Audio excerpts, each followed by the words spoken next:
For 30 years, my opponent, Senator Carper, and his party have stood in the way of drilling for American oil. It's a policy position that's central to their party.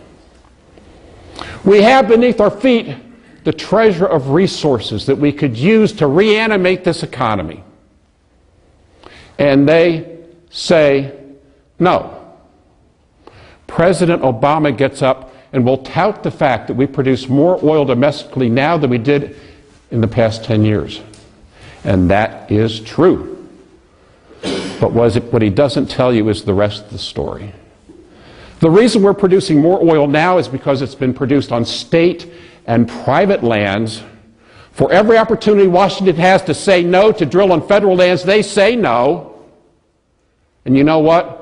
If they keep saying no, the price of gas might get to $2. Wait a second. $2.50. Wait a second. $3 a gallon. No, we're above $3.50 and it's still going up. And they still say no.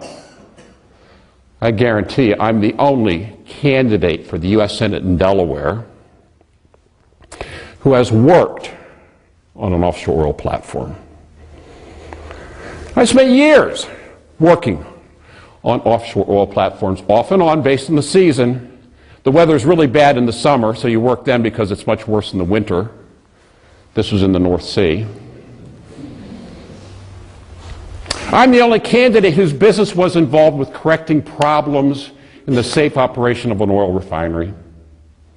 I'm the only candidate for U.S. Senate in Delaware who's ever climbed down a rope ladder 5 stories down in the dark down the side of an oil tanker to get into a launch at midnight. I know energy. I know jobs.